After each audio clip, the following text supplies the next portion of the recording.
Welcome to Hood Champion Boxing and Sports. Let me tell you something. Short man versus tall man. The Mike Tyson blueprint and the Keith Thurman challenge. Mike Tyson was the original giant slayer. And Keith Thurman's going to have to channel that inner Mike Tyson when he gets in the ring tomorrow against Sebastian Fundora. Mike Tyson made a career out of destroying taller fighters. He wasn't just shorter. He was giving up height, reach, distance control. But none of that mattered. None of it mattered, man. Now, of course, how did Tyson do it? That peekaboo pressure, constant head movement, slipping jabs while moving forward, never giving tall fighters time to set distance. Explosive entry. He didn't walk in, he exploded in, closed distance in seconds. Body, head, destruction. Those body shots froze tall fighters. Then boom, uppercuts and hooks upstairs. Got inside, fought in the pocket. Tall fighters hate close range. Tyson lived there. Once he got inside, the height advantage became a liability. Now, for Thurman and Fundora, same problem, different style. Take a look at Keith Thurman. Was he like 5'8"? Fundora like 6'7"? Damn near 12-inch difference in height. Then Keith Thurman's reach is like 68 inches. Fundora's reach is like 81. It's crazy.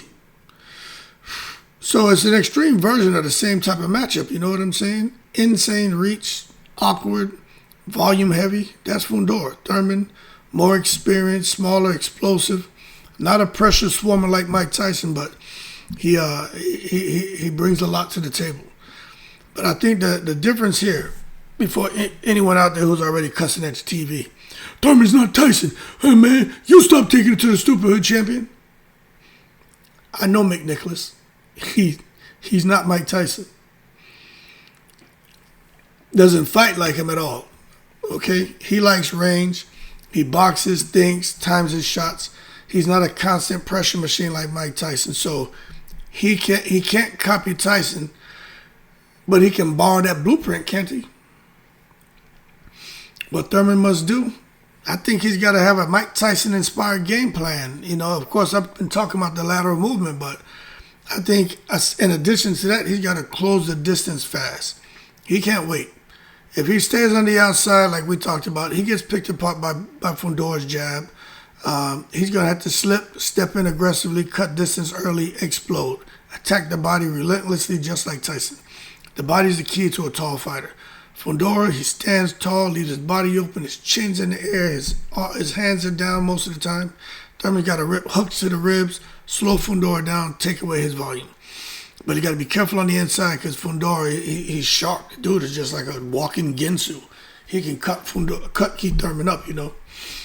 But the single shot delivery system, that ain't going to be it. Got to be explosive combinations. Mike Tyson never threw one punch. Thurman can't either.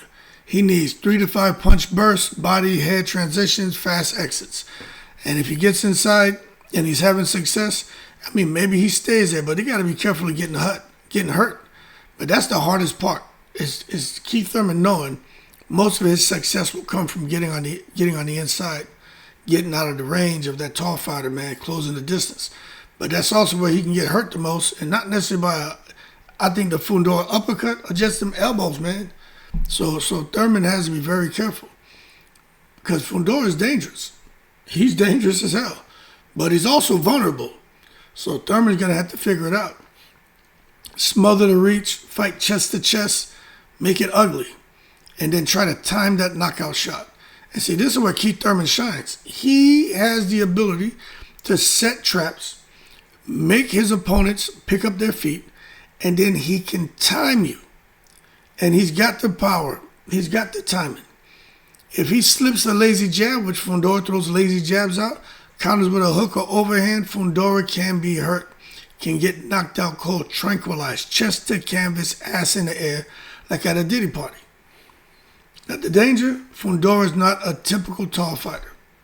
Unlike most tall fighters, Fundora likes to fight inside. That's the twist. He's been trying to get comfortable shooting the jab out and fighting tall and fighting long and big. He has.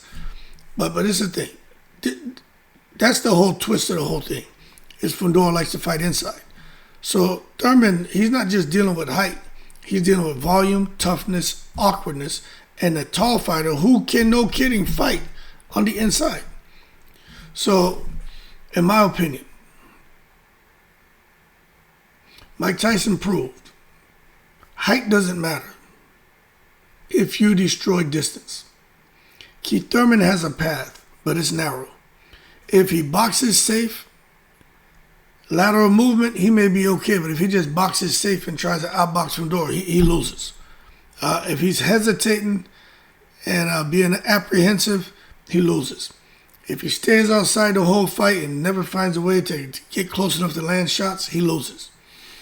But if he can slip those shots, be aggressive, be explosive, get that work to the body, have no fear inside, then he has a huge chance to not just beat Fundora, I'm talking about knock him out. Just like Tyson used to do to bigger men. So we gotta be very real about that. So Tyson made a career out of destroying tall guys, pressure, explosiveness, going to the body. Can Thurman apply that same blueprint? But Fundora's a different challenge. But that's the strategy I think Thurman needs to win. As far as that knockout being possible, if Thurman fights smart, aggressive, and fearless, and I'm going to say this because this is what it's going to be, it could be one of the biggest upsets in boxing because Thurman, a lot of people aren't giving him a chance to win. But boy, if he does the business, Thurman is back on the map. And I'm going live too for that one. You know I'm going live for that. The rest of the undercard is shit. But for that, I'll be going live. Y'all keep cool. Time for me to roll out in the breeze.